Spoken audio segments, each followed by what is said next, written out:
L'échec de la médecine formelle. Le récit original indique que le docteur Moreau ne peut plus rien faire. Ce n'est pas seulement un artifice dramatique, cela reflète une sinistre réalité historique dans les plantations coloniales françaises comme Beaumont. La médecine européenne des 18e et 19e siècles était mal préparée pour l'environnement tropical des Caraïbes. Les médecins arrivant de France manquèrent souvent des connaissances nécessaires pour traiter les maladies endémiques comme la fièvre jaune, le paludisme ou même les complications des accouchements tropicaux. Leur dépendance à des pratiques dépassées, telles que la saignée excessive et la purge, faisait souvent plus de mal que de bien, en particulier aux femmes épuisées en travail.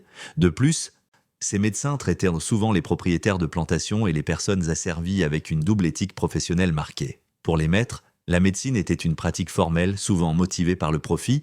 Pour les esclaves, elle était souvent inadéquate, visant uniquement à garantir qu'il reste des biens productifs. Mais lorsque l'épouse du maître était mourante, les limites de leur formation formelle, européocentrique, devenaient tragiquement évidentes. L'expertise des sages-femmes esclaves. L'histoire d'Adèle s'avançant pour sauver Céleste et l'enfant est un puissant écho historique. Dans toutes les Caraïbes et le sud des États-Unis, les femmes esclaves servaient de principales praticiennes médicales à la fois pour les quartiers d'esclaves et, souvent à contre-cœur, pour la grande maison. Elles étaient reconnues sous le nom de Granny Women ou, dans les colonies françaises, souvent simplement comme sages-femmes. Leur savoir était un mélange de traditions africaines, indigènes et européennes, transmis de génération en génération. C'était une pratique médicale sophistiquée et expérientielle. Herboristerie, l'utilisation ultérieure par Adèle de tisane pour le rétablissement de Louis le souligne. Elle savait quelles plantes indigènes pouvaient déclencher le travail, gérer la douleur ou arrêter les saignements. Des connaissances bien plus efficaces que les saignées privilégiées par le docteur Moreau. Manipulation physique, Adèle massa doucement le ventre de Céleste et progressivement, elle parvint à repositionner l'enfant. Ceci fait référence à la version céphalique externe, une technique connue des sages-femmes traditionnelles pour tourner en toute sécurité un bébé en siège ou mal positionné. Une compétence souvent perdue ou ignorée par les médecins formels masculins qui poussaient de plus en plus vers l'accouchement instrumental ou les césariennes, lesquelles étaient à l'époque extrêmement dangereuses pour la mère. La compétence d'Adèle n'était pas seulement comparable à celle du médecin, elle était dans ce cas précis supérieure. Elle était l'experte pratique dont la vie était en danger parce que l'expert officiel avait échoué. Cette dynamique résume parfaitement l'arrogance intellectuelle de la classe des planteurs. Ils dépendèrent de l'expertise noire pour leur survie, tout en niant simultanément l'humanité et le savoir des praticiennes. Le cadre légal, le Code noir, 1685, pour vraiment comprendre le poids de la promesse d'Henri, nous devons examiner le climat légal et social imposé par le Code noir, établi pour la première fois en 1685 par Louis XIV. Ce code dictait les conditions de vie et de mort dans les colonies françaises. L'article 44 stipulait que les personnes asservies étaient des biens meubles, comme des meubles ou du bétail. Elles pouvaient être saisies, vendues et héritées. Quand Henri promet à Adèle « Si tu échoues, tu seras fouetté jusqu'à la mort », il agit pleinement dans ses droits légaux de maître. Le code accordait au maître un pouvoir disciplinaire absolu, y compris des châtiments corporels sévères pouvant entraîner la mort pour des actes de défi ou, dans ce cas, un échec perçu dans une tâche critique. Cependant, la contre-promesse « Et si je réussis, tu auras ta liberté », ceci est complexe. L'affranchissement, manumission, était légalement possible mais souvent difficile et conditionnel. Il devait être approuvé par les autorités coloniales et impliquait souvent des frais substantiels. La promesse imprudente d'Henri, faite dans le désespoir, est maintenant un engagement public et légalement chargé. L'idée de liberté conditionnelle, la liberté gagnée par le service rendu au maître plutôt qu'un droit inhérent, est au cœur du dilemme d'Adèle. Elle doit acheter sa propre humanité. Analyse détaillée de la protestation du médecin qu'une esclave ne peut pas réussir là où la médecine européenne a échoué. Et le racisme implicite. Accent sur le concept de pureté contre efficacité dans la médecine coloniale. Le récit revient à l'accouchement, se concentrant sur le contexte culturel des murmures créoles d'Adèle, suggérant un mélange de médecine et de réconfort spirituel, une approche holistique absente des méthodes du docteur. Conclusion de l'acte 1, les fondations mouvantes. Les cris du nouveau-né, Louis, brisent l'orage et l'ordre social. Adèle a tenu sa promesse, elle a littéralement sauvé la lignée Beaumont. Cet unique acte de compétence exceptionnelle l'a positionné dans un espace pour lequel le Code noir ne l'avait pas prévu. La propriété indispensable. Elle est désormais une présence privilégiée, une contradiction vivante dans la plantation. Ceci introduit une question essentielle que nous devons garder en tête pour le reste de l'analyse. Comment un acte de profonde gratitude peut-il coexister avec la violence systémique de la possession? La réponse, comme nous le verrons, est toujours difficilement et toujours dangereusement pour la personne asservie concernée. L'échec de la médecine formelle. Le récit original indique que le docteur Moreau ne peut plus rien faire. Ce n'est pas seulement un artifice dramatique, cela reflète une sinistre réalité historique dans les plantations coloniales françaises comme Beaumont. La médecine européenne des 18e et 19e siècles était mal préparée pour l'environnement tropical des Caraïbes. Les médecins arrivant de France manquaient souvent des connaissances nécessaires pour traiter les maladies endémiques comme la fièvre jaune, le paludisme ou même les complications des accouchements sous les tropiques. Leur dépendance à des pratiques dépassées, telles que la saignée excessive et la purge, faisait souvent plus de mal que de bien, en particulier aux femmes épuisées en travail. De plus, ces docteurs traitaient souvent les propriétaires de plantations et les personnes asservies avec une double éthique professionnelle marquée. Pour les maîtres, la médecine était une pratique formelle, souvent motivée par le profit. Pour les esclaves, elle était souvent inadéquate, visant uniquement à garantir qu'ils restent des biens productifs. Mais lorsque l'épouse du maître était mourante, les limites de leur formation formelle, européocentrique, devenaient tragiquement évidentes. L'expertise des sages-femmes esclaves. L'histoire d'Adèle s'avançant pour sauver Céleste et l'enfant est un puissant écho historique. Dans toutes les Caraïbes et le sud des États-Unis, les femmes esclaves servaient de principales praticiennes médicales, à la fois pour les quartiers d'esclaves et, souvent à contre-cœur, pour la grande maison. Elles étaient connues sous le nom de « Granny Women » ou, dans les colonies françaises, souvent simplement comme sages-femmes. Leur savoir était un mélange de traditions africaines, indigènes et européennes, transmis de génération en génération. C'était une pratique médicale, sophistiquée et expérientielle. Herboristerie. L'utilisation ultérieure par Adèle de tisanes pour le rétablissement de Louis le souligne. Elle savait quelle plante indigène pouvait déclencher le travail, gérer la douleur ou arrêter les saignements, des connaissances bien plus efficaces que les saignées privilégiées par le docteur Moreau. Manipulation physique. Adèle massa doucement le ventre de Céleste et progressivement, elle parvint à repositionner l'enfant. Ceci fait référence à la version céphalique externe, une technique connue des sages-femmes traditionnelles pour tourner en toute sécurité un bébé en siège ou mal positionné. Une compétence souvent perdue ou ignorée par les médecins formels qui poussaient pour l'accouchement instrumental ou les césariennes extrêmement dangereuses à l'époque. La compétence d'Adèle n'était pas seulement comparable à celle du médecin, elle était dans ce cas précis supérieure. Elle était l'experte pratique dont la vie était en danger parce que l'expert officiel avait échoué.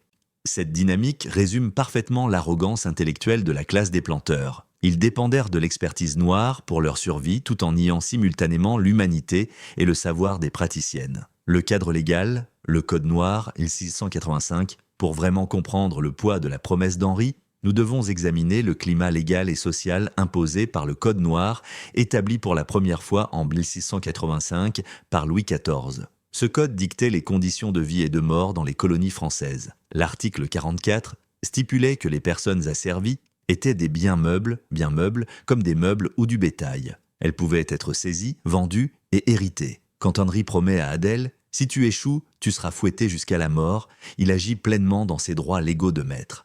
Le code accordait au maître un pouvoir disciplinaire absolu, y compris des châtiments corporels sévères pouvant entraîner la mort pour des actes de défi ou, dans ce cas, un échec perçu. Cependant, la contre-promesse « Et si je réussis, tu auras ta liberté ?» est complexe. L'affranchissement, manumission, était légalement possible, mais souvent difficile et conditionnel. Il devait être approuvé par les autorités coloniales et impliquait souvent des frais. La promesse imprudente d'Henri, faite dans le désespoir, est maintenant un engagement public et légalement chargé. L'idée de liberté conditionnelle, la liberté gagnée par le service rendu au maître plutôt qu'un droit inhérent, est au cœur du dilemme d'Adèle. Elle doit acheter sa propre humanité. L'arrogance face à l'efficacité, la protestation du docteur Moreau, qu'une esclave ne peut pas réussir là où la médecine européenne a échoué, révèle le racisme implicite et l'arrogance de la médecine coloniale. Le corps de connaissances européen était considéré comme le seul détenteur de la pureté et de la vérité scientifique, même en cas d'échec. La connaissance des esclaves était reléguée au rang de superstition ou de pratique primitive, peu importe son efficacité réelle. Pour l'élite blanche, accepter la supériorité d'une sage-femme noire était une menace non seulement pour la vie de la maîtresse, mais pour toute la hiérarchie raciale et sociale de la colonie. Le retour au récit, avec les murmures créoles d'Adèle, suggère qu'elle apportait un mélange de médecine et de réconfort spirituel à Céleste, une approche holistique, corps et esprit, qui manquait cruellement aux méthodes purement mécaniques du docteur. Conclusion de l'acte 15, la fondation mouvante. L'écrit du nouveau-né, Louis, brise l'orage et l'ordre social. Adèle a tenu sa promesse. Elle a littéralement sauvé la lignée Beaumont. Cet acte unique de compétence exceptionnelle l'a positionnée dans un espace pour lequel le Code noir ne l'avait pas prévu. La propriété indispensable. Elle est désormais une présence privilégiée, une contradiction vivante au sein de la plantation. Ceci introduit une question critique. Comment un acte de profonde gratitude peut-il coexister avec la violence systémique de la possession? La réponse, comme nous le verrons, est toujours difficilement et toujours dangereusement pour la personne asservie concernée. La rétorsion de Céleste, la fin de la gratitude, la tension croissante, alimentée par les ragots des domestiques et les remarques voilées des amis de Céleste, est l'issue inéluctable du statut unique d'Adèle. La question de Céleste, je remarque que mon mari passe beaucoup de temps dans la nurserie, marque le moment où la dette personnelle de gratitude est remboursée et où la nature transactionnelle de la vie d'Adèle est réaffirmée. Céleste utilise la propre promesse d'Henri contre lui. Je pense qu'il serait peut-être temps que tu prennes ta liberté comme convenu. C'est une manœuvre sociale brillante et vicieuse. Céleste ne peut pas accuser ouvertement son mari ou Adèle, car cela confirmerait les rumeurs. Au lieu de cela, elle dissimule sa jalousie sous le langage de la rectitude et de la justice.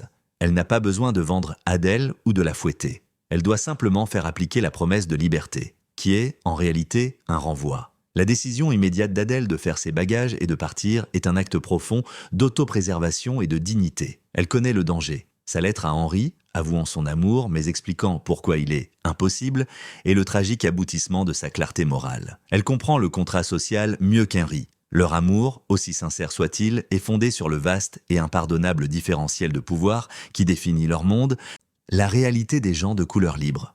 Le voyage d'Adèle vers Fort-de-France et ses difficultés initiales mettent en lumière la dure réalité d'être une personne de couleur libre, gens de couleur libre, dans une société coloniale. Pas vraiment libre. Cette classe occupait un espace liminal. Bien que légalement libres, ils étaient soumis à de nombreuses lois restrictives qui limitaient leur propriété, leur capacité à exercer certaines professions et leurs déplacements. Ils n'étaient ni blancs ni esclaves, souvent considérés avec suspicion par les premiers et parfois avec ressentiment par les seconds. Lutte économique. Adèle a eu du mal à gagner la confiance, la forçant à servir les femmes les plus pauvres. Cet acte de compassion, sauver la jeune femme enceinte, abandonnée par sa famille, est un moment puissant. La liberté d'Adèle n'est pas définie par l'absence d'un maître, mais par son choix de service. Elle sert maintenant sa communauté, un choix qui lui était refusé sur la plantation. Le trauma de l'attachement.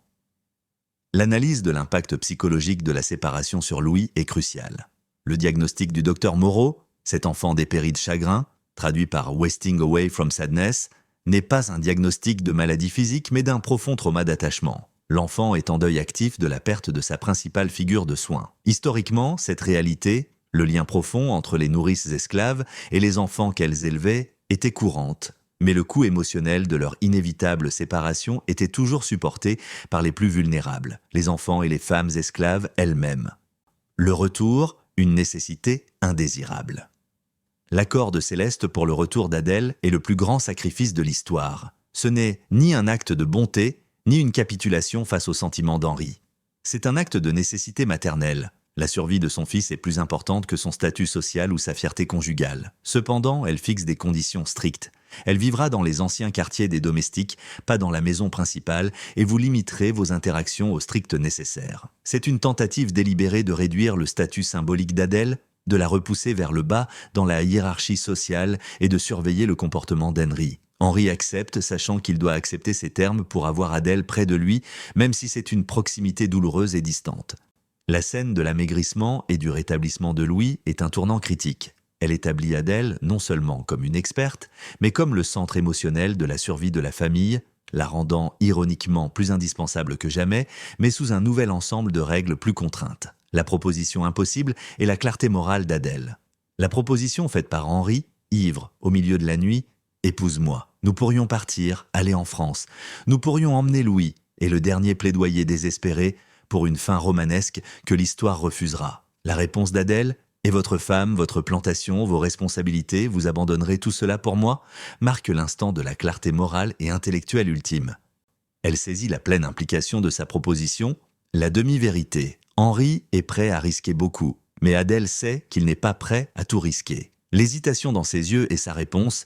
Il veut conserver ses privilèges, son argent, ses contacts, sa liberté, tout en acquérant la femme qu'il aime. La destruction inévitable. Adèle sait que même en France, un mariage entre un éminent planteur blanc et une ancienne esclave serait un désastre social, ruinant complètement Céleste et faisant de Louis un paria social. Sa décision, je resterai pour lui, mais nous devons oublier ce qui s'est passé entre nous, je serai sa nourrice, rien de plus, est un sacrifice de son bonheur personnel pour le bien pragmatique et supérieur de l'enfant qu'elle aime. C'est un acte d'amour défini par la résignation et la force morale, et non par la fantaisie romantique, la décennie de transmission silencieuse.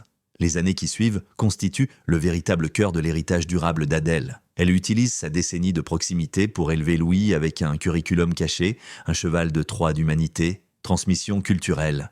Elle lui apprend le créole, les légendes de son peuple et les chants de sa communauté. C'est un acte de préservation culturelle et une rébellion silencieuse. Elle donne à l'héritier du maître la langue et l'âme des opprimés. Éducation morale et éthique. Son refrain constant « Nous sommes tous des êtres humains, mon petit prince » est un contrepoint philosophique direct au code noir. Elle lui insuffle une conscience critique, une sensibilité à l'injustice qui est de l'antithèse de la classe des planteurs.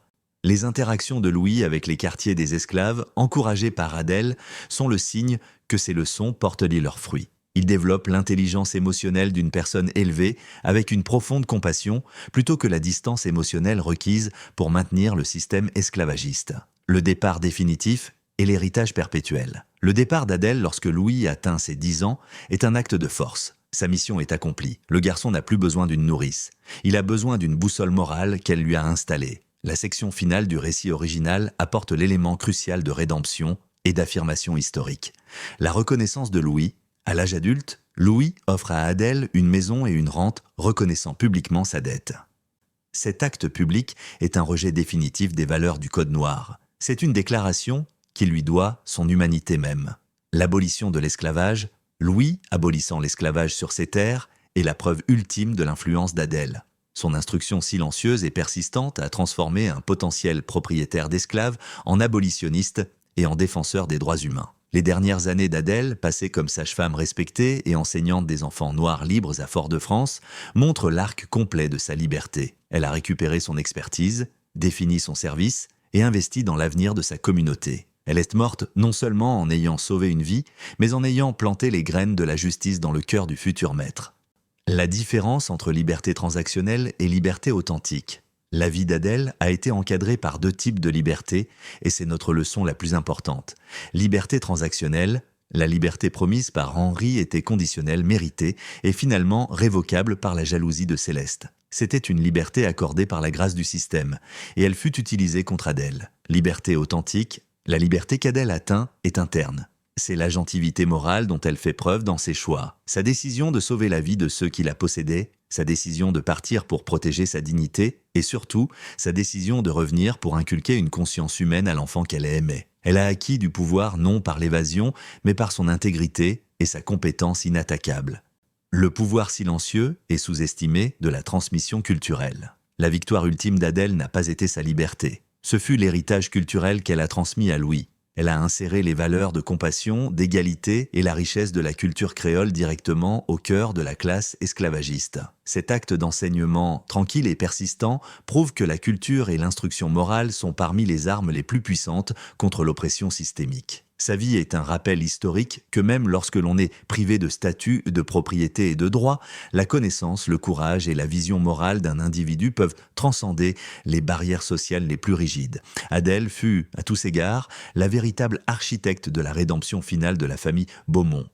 Elle n'a pas seulement sauvé la famille d'un maître, elle a rééduqué l'avenir de la plantation, aboutissant à l'un des rares exemples, même fictifs, d'un système se corrigeant grâce à l'influence d'une seule personne. Son héritage perdure dans le fait que Louis n'est pas devenu un maître cruel, mais un avocat éclairé. Leçon finale. Dans notre monde moderne, nous ne sommes peut-être pas confrontés aux structures juridiques explicites du Code noir, mais nous sommes toujours aux prises avec des systèmes d'inégalité, de préjugés et de déséquilibre de pouvoir. La leçon d'Adèle est la suivante. N'attendez pas la permission d'exercer votre expertise morale. Utilisez votre savoir, votre sagesse et votre compassion pour éduquer la prochaine génération, pour défier le statu quo et pour insister sur l'humanité pleine et complexe de chaque personne que vous rencontrez. L'histoire d'Adèle, située dans le contexte de l'une des plus grandes injustices de l'histoire, prouve que les graines du changement sont souvent plantées, non par des armées ou des lois, mais par une femme tranquille et déterminée, opérant sous la menace du fouet, dont l'acte d'amour ultime fut d'apprendre à un enfant privilégié à voir et à valoriser l'humanité du monde qui l'entoure. Merci de vous joindre à nous pour cette plongée dans l'histoire, la compassion et le pouvoir durable de la dignité. Si l'histoire d'Adèle a résonné en vous, faites-le nous savoir dans les commentaires ci-dessous. Quelle forme de résistance tranquille considérez-vous comme la plus efficace pour susciter le changement aujourd'hui?